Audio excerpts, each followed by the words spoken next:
Assalamualaikum semuanya, perkenalkan namaku Rido. Terima kasih buat kawan yang telah mengklik video ini. Dan selamat datang pada segmen Mirror, Misteri dan Horror.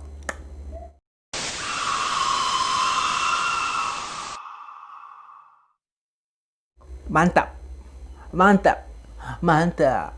Tragedi klasik memang mempunyai tempat keunikannya tersendiri di hati beberapa masyarakat Indonesia. Nah, kali ini aku dapat kisah dari Twitter atas nama akun @agil_r_saputra. Katanya nih ya, ini kisah nyata di tahun 70-an lah gitu.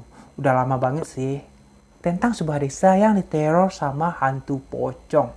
Konon katanya tengah mencari keadilan. Orang-orang menyebutnya Pocong Sukowati 1975. Katanya sampai sekarang di waktu tertentu, pocong ini masih menampakkan diri hingga menjadi urban legend di desa ini. Nah, mau tahu gimana kisahnya? Kawan-kawan tonton video ini sampai habis ya. 3, 2, 1, check it out.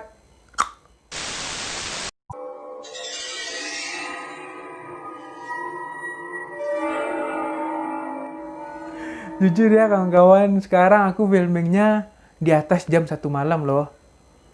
Tapi untungnya ada teman tetanggaku yang tidur di sini, jadi ya nggak terlalu parno lah untuk filming sekarang ini.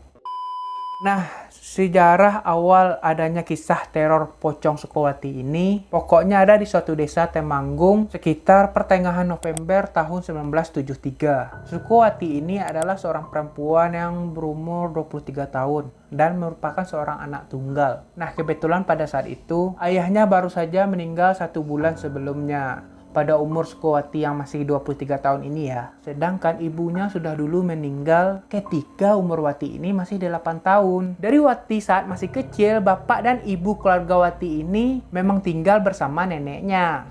Karena ibu Wati ini juga anak tunggal ya kan. Jadi Wati ini pastilah cucu satu-satunya gitu.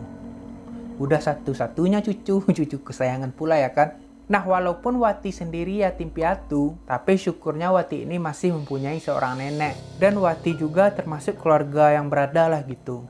Oh, orang yang cukup berkecukupan lah. Pada saat itu ya kan, Wati ini adalah bunga desa di desa itu. Ya namanya kembang desa pasti cantik ya kan.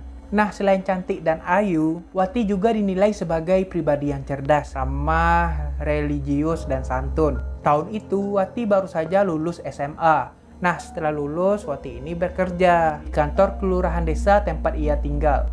Nah, sepeninggal ayah dan ibunya, Wati beberapa kali dilamar oleh pemuda, baik dari tetangga, bahkan sampai yang dari kota, dari orang biasa sampai orang kaya.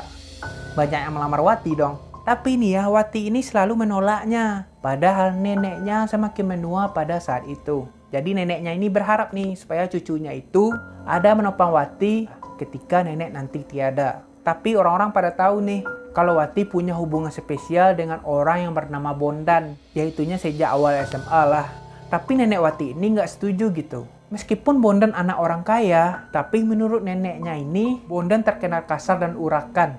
Dia seumuran dengan Wati pula ya kan. Nenek Wati ini sudah berulang kali mengingatkan, tapi mereka berdua justru malah menjalin hubungan dengan diam-diam. Ternyata ayah Bondan sendiri juga nggak setuju nih kalau anaknya ini berhubungan dengan Wati. Wes seje botoh kalau istilah Jawanya. Jadi dulu itu kakeknya Wati dengan kakek Bondan pernah menjadi lawan politik. Sama-sama calon lurah lah gitu. Tapi kakek Wati ini menang. Sedangkan kakek Bondan ini kalah pada saat itu. Kakek Bondan ini nggak terima dong karena merasa dicurangi. Dan seakan-akan dendamnya diwariskan ke anak cucunya. Nah, itu yang namanya wes seje botoh kalau dalam bahasa Jawanya ya. Sudah berseberangan lah intinya gitu. Kayak sudah nggak rukun lah itu antara kedua keluarganya. Seperti kebiasaan orang Jawa kuno, kalau udah berucap, pantang untuk diingkari. Begitulah kira-kira. Nah, hubungan asmara antara Bondan dan Wati pun semakin menjadi-jadi. Seiring menuanya si nenek, ya namanya nenek pasti udah sakit-sakitan ya kan. Wati sudah mulai kekurangan gitu.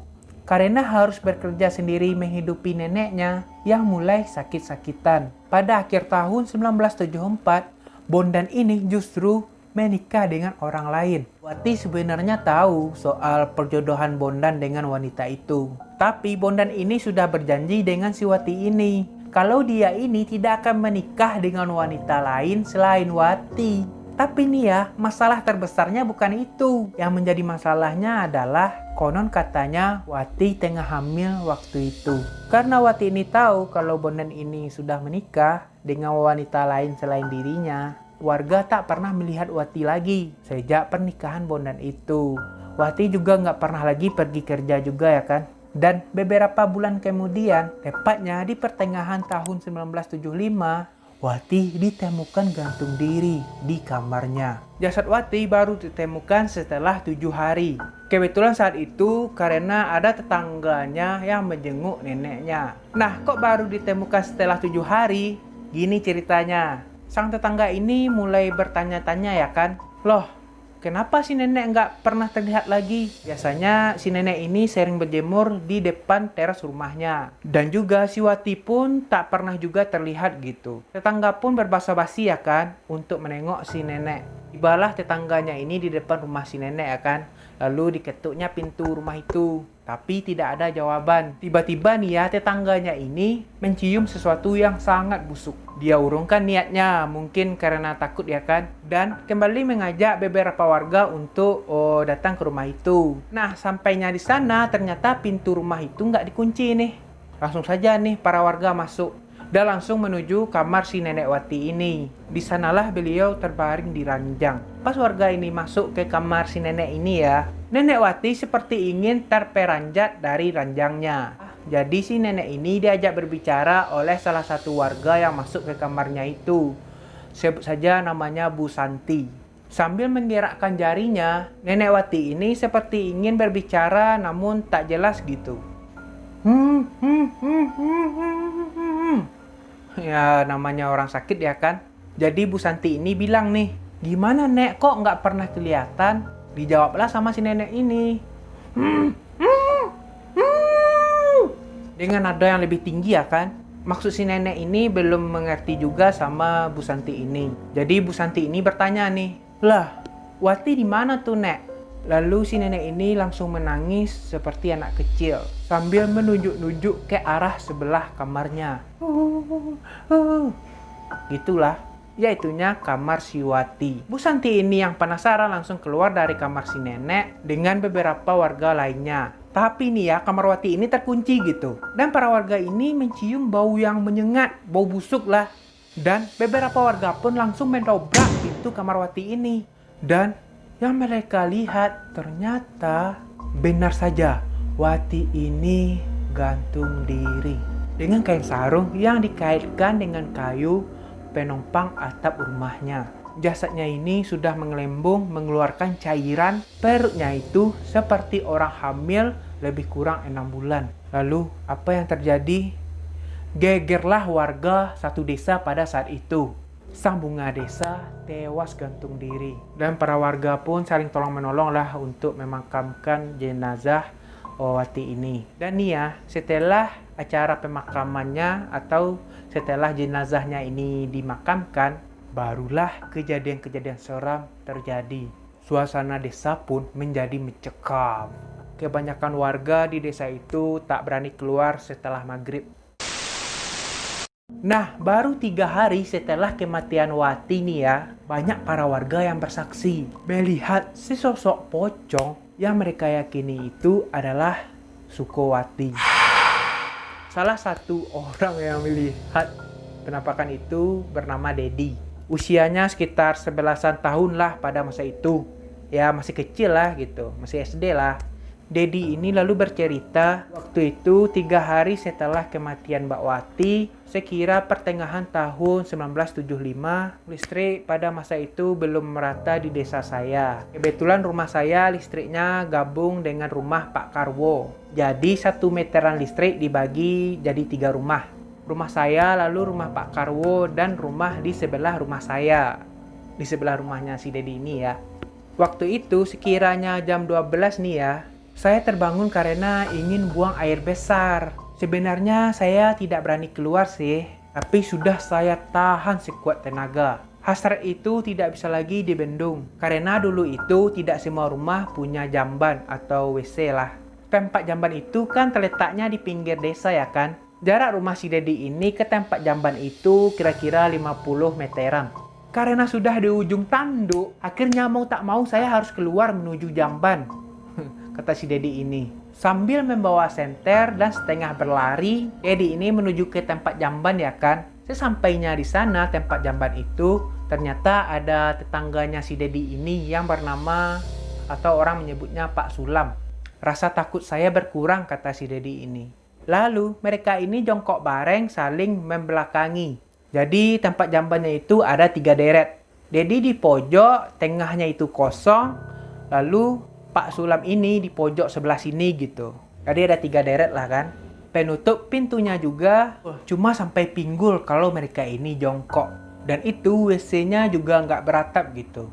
Pokoknya khas jamban-jamban umum di desa lah. Suasananya hening gitu. Pak Sulam ini diam juga ya kan.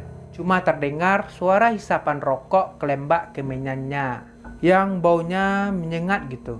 Jujur gue penasaran apa ada rokok yang bau kemenyan gitu. Aduh Jen, menurut Jejen ada rokok bau kemenyan. Kalau lagi kemenyan baik. Oh bisa ya daging kemenyan. Oke lah. Oke kita lanjut. Lalu si Dedi ini mencoba mengobrol dengan Pak Sulam sambil berak. Mereka ini bercakap dalam bahasa Jawa ya. Deni ini berkata, "Wah, Anda kok berani sekali, Pak?" Pak Sulam ini langsung jawab, "Emang kenapa?" Lalu Dedi ini bilang, "Mbak Wati itu loh, Pak." Pak Sulam nggak menjawab nih. Hening gitu. Lalu si Dedi ini berdiri nih. Kan WC-nya nggak beratap tuh. Lalu dia nengok nih ke WC tempat Pak Sulam berak tadi. Ternyata tidak ada siapa-siapa. Dedi ini langsung ketakutan ya kan. Sampai lupa waktu itu. Apakah saya sempat cebok apa belum? Kata si Dedi ini. Spontan Dedi ini langsung berlari ke rumahnya. Lalu Dedi ini berteriak kencang nih. Tolong gitu. Baru nyampe di rumahnya langsung terpeleset jatuh. Dan si Dedi ini langsung berdiri ya kan. Meski dia merasa suasananya itu gak remang-remang gitu. Dedi ini melihat sesosok putih di depan rumah tetangga sebelah rumahnya. Awalnya ia kira karung beras sih. Tapi si Dedi ini heran. Kok nih karung bisa bergerak-gerak menghantami pintu rumah tetangganya itu. Karena penasaran dia langsung raihlah senternya yang berada di sampingnya ya kan. Yang tercampak tadi akibat dia terjatuh. Pas dia soroti ternyata itu adalah sesosok pocong. Tapi posisinya itu setengah sujud. Dan kepalanya dihentak-hentakkan ke pintu rumah tetangganya itu. Brok gitu. Ih seram sih kalau dibayang-bayangin. Spontan si Dedi ini langsung masuk ke rumahnya nih. Dan dia langsung kunci nih pintu rumahnya. Langsung berlari ke arah kamarnya dan masuk ke kamarnya itu. Langsung dikunci pintu kamarnya ya kan. Dengan sesak napas pikirannya itu sangat kacau. Dia berpikir nih, jangan-jangan saya lagi bermimpi. Karena suasana yang panik ya kan. Dedi ini menghidupkan 5 lampu minyak di kamarnya itu biar suasananya itu sedikit lebih terang.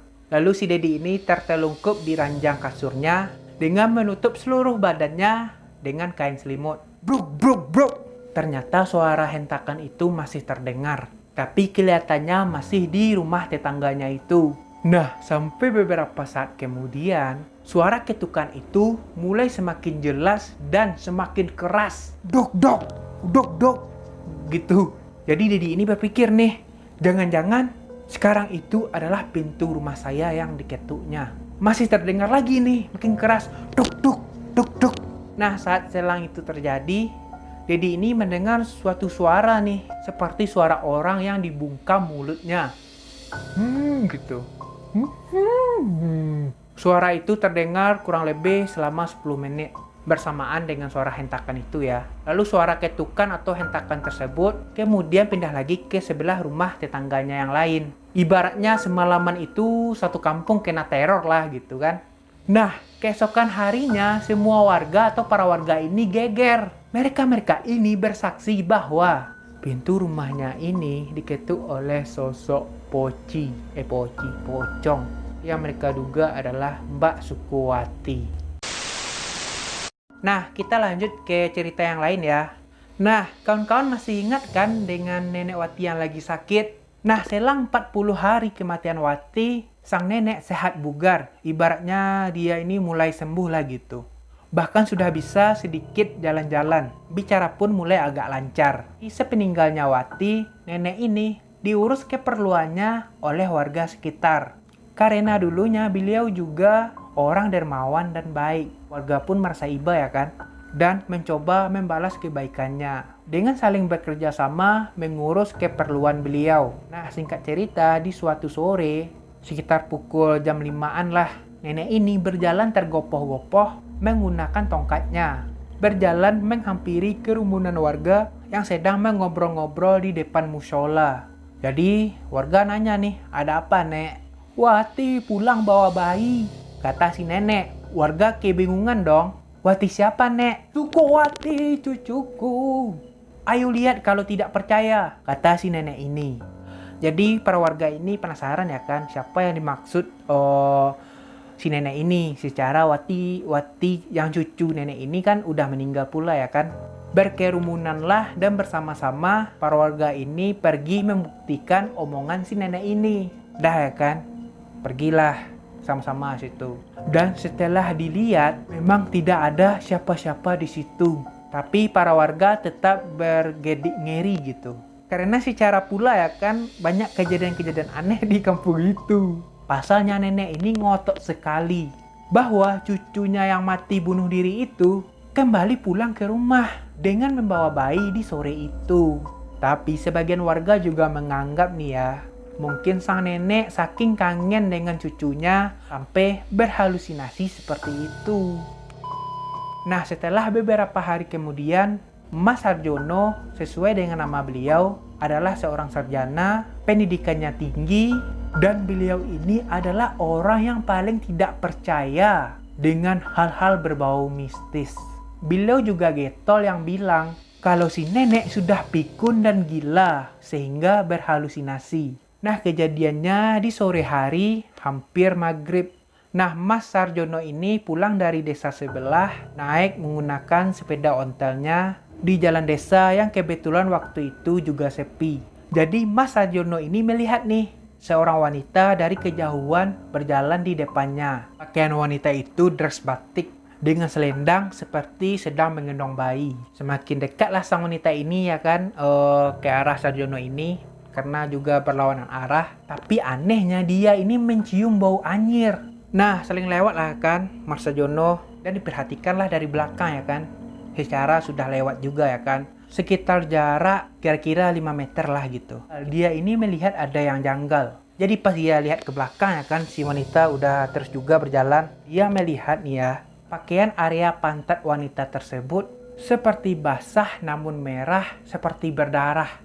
Dengan rasa kaget, Mas Sarjono ini menghentikan sepedanya. Nah, sesaat sesosok itu berhenti berjalan, sosok tersebut membalikkan badannya gitu. Ini kan pantatnya yang merah berdarah, ini dia balikkan badannya, melihat ke Mas Sarjono ini sambil tersenyum jahat. Lalu sosok tersebut berbicara sekali, "Mas!" Dan sosok tersebut berjalan mundur cepat sekali, dahlah langsung menghilang di kabut ujung desa. Secara spontan ya kan, Mas Sarjono ini berlari meninggalkan sepedanya. Akhirnya Mas Sarjono ini bertemu dengan warga. Mas Sarjono ini bersumpah bahwa yang dia lihat itu adalah Sukowati. Dia hafal nih dengan tahi lalat di bawah matanya. Dia merasa kejadian itu sangat cepat. Dan akhirnya merubah cara berpikir Mas Sarjono ini dari tidak percaya menjadi sangat percaya. Oke, kita kembali ke cerita nenek yang tadi ya. Setiap beberapa hari sekali, warga bilang kalau nenek ini seringkali menghampiri warga di sore hari. Dan kembali bersaksi kalau Sukowati ini pulang ke rumahnya dengan membawa bayi. Lalu duduk di kamarnya gitu. Kejadian ini nggak sekali dua kali loh. Malahan sangat sering terjadi. Hingga sang nenek menghembuskan nafas terakhirnya.